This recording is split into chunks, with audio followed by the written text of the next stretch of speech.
Chapter 14.2.3 Cultural Influence. How do cultural norms affect our behavior?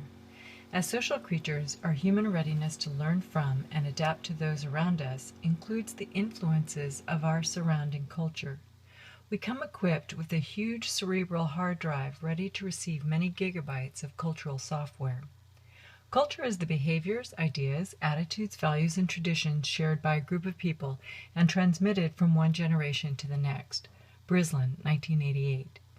Human nature, notes Roy Baumeister, 2005, seems designed for culture. We are social animals, but more. Wolves are social animals. They live and hunt in packs. Ants are incessantly social, never alone. But culture is a better way of being social, notes Baumeister. Wolves function pretty much as they did 10,000 years ago. You and I enjoy things unknown to most of our century ago ancestors, including electricity, indoor plumbing, antibiotics, and the internet. Culture works. Primates exhibit the rudiments of culture with local customs of tool use, grooming, and courtship. Younger chimpanzees and macaque monkeys sometimes invent customs, potato washing in one famous example, and pass them on to their peers and offspring. But human culture does more. It supports our species' survival and reproduction by enabling social and economic systems that give us an edge. Thanks to our mastery of language, we humans enjoy the preservation of innovation. Within the span of this day, I have, thanks to my culture, made good use of Post-it notes, Google, and a single-shot skinny latte. On a grander scale, we have culture's accumulated knowledge to thank for the last century's 30-year extension of the average life expectancy in most countries where this book is being read. Moreover, culture enables an efficient division of labor. Although one lucky person gets his name on this book's cover, the product actually results from the coordination and commitment of a team of women and men, no one of whom could produce it alone. Across cultures, we differ in our language, our monetary systems, our sports, which fork, if any, we eat with, even which side of the road we drive on. But beneath these differences is our great similarity, our capacity for culture. Culture provides the shared and transmitted customs and beliefs that enable us to communicate, to exchange money for things, to play, to eat, and to drive with agreed-upon rules and without crashing into one another. This shared capacity for culture enables our striking group differences. Human nature manifests human diversity.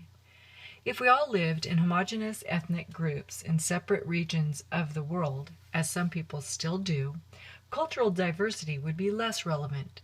In Japan, almost 99% of the country's 127 million people are of Japanese descent.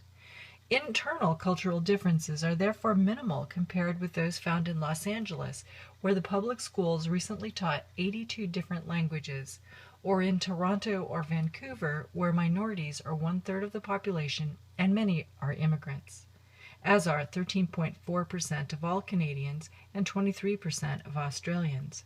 Access 2007, Statistics Canada 2002. I am ever mindful that the readers of this book are culturally diverse.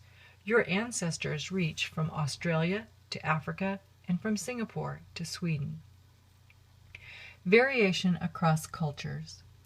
We see our adaptability in cultural variations among our beliefs and our values, in how we raise our children and bury our dead, and in what we wear, or whether we wear anything at all. Riding along with a unified culture is like biking with the wind. As it carries us along, we hardly notice it is there. When we try riding against the wind, we feel its force. Face to face with a different culture, we become aware of the cultural winds.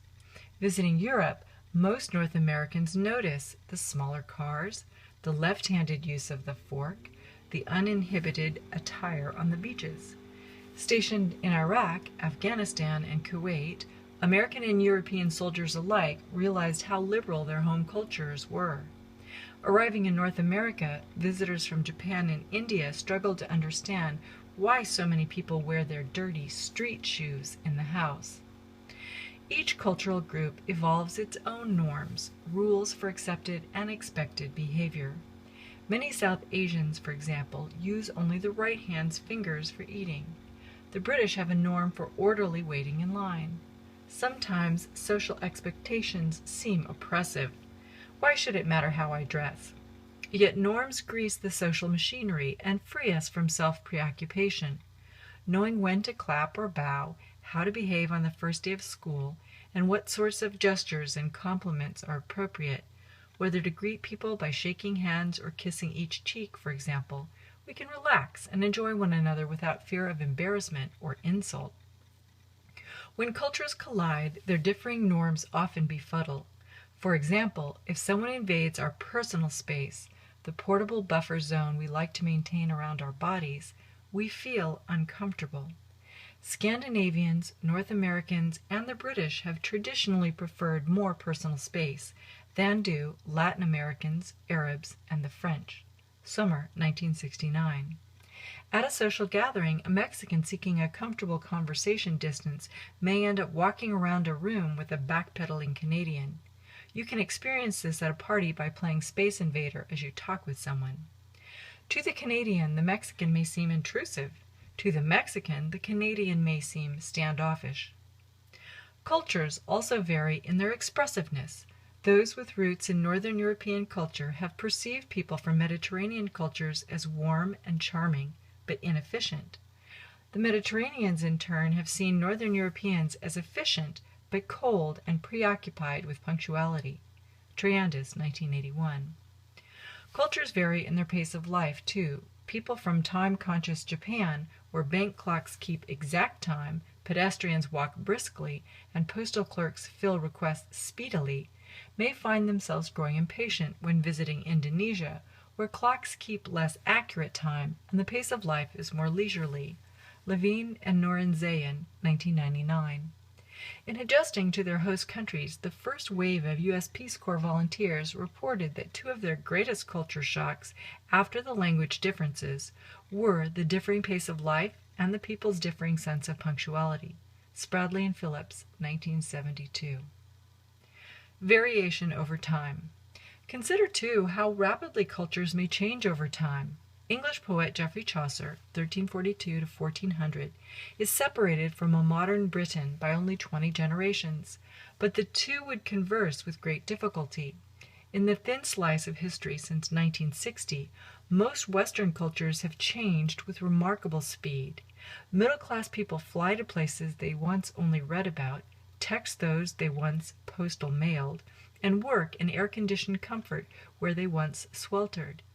They enjoy the convenience of online shopping, anywhere, anytime electronic communication, and, enriched by doubled per-person real income, eating out more than twice as often as did their elders back in the culture of 1960.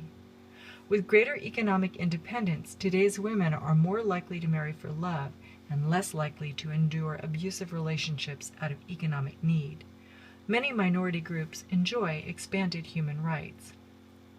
But some changes seem not so wonderfully positive. Had you fallen asleep in the United States in 1960 and awakened today, you would open your eyes to a culture with more divorce, delinquency, and depression. You would also find North Americans, like their counterparts in Britain, Australia, and New Zealand, spending more hours at work, fewer hours sleeping, and fewer hours with friends and family. Frank, 1999. Putnam, 2000. Whether we love or loathe these changes, we cannot fail to be impressed by their breathtaking speed, and we cannot explain them by changes in the human gene pool, which evolves far too slowly to account for high-speed cultural transformations. Cultures vary, cultures change, and cultures shape our lives.